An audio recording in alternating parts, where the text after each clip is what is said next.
જી sir, વીજ પુરવઠો ખોરવાયો છે. હા, આજે બપોરના 2.5 કલાક પછી જે ટ્રાન્સમિશન નેટવર્ક છે એમાં ખામી સર્જાઈ હતી, જેના કારણે દક્ષિણ ગુજરાતના અમારા જે EHV ક્લાસના 13 સબસ્ટેશન છે, જેમાંથી 5 સબસ્ટેશનને બાકાત કરીને તમામ સબસ્ટેશનો ઝીરો પાવર થઈ હતો. જેમાં નવસારી જિલ્લો, વલસાડ જિલ્લાના અમુક એરિયામાં પાવર સપ્લાય ચાલુ હતો. અને હાલ જે સમસ્યા સર્જાઈ છે એમાં અત્યારના હાલની કન્ડિશનમાં વાત કરીએ તો નવસારી જિલ્લો, વલસાડ જિલ્લો, તાપી જિલ્લો એ નોર્મલ કન્ડિશનમાં છે. સુરત જિલ્લાના અમુક ભાગમાં વીજ સપ્લાયને ચાલુ કરવાની કામગીરી ચાલુ રહી છે. એ પણ સાંજ સુધીમાં તો નોર્મલ કન્ડિશનમાં થઈ જશે.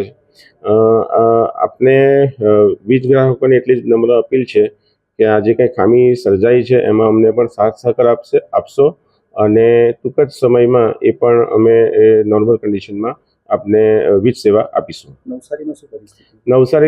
નવસારીની હાલમાં ખૂબ જ નોર્મલ કન્ડિશન છે.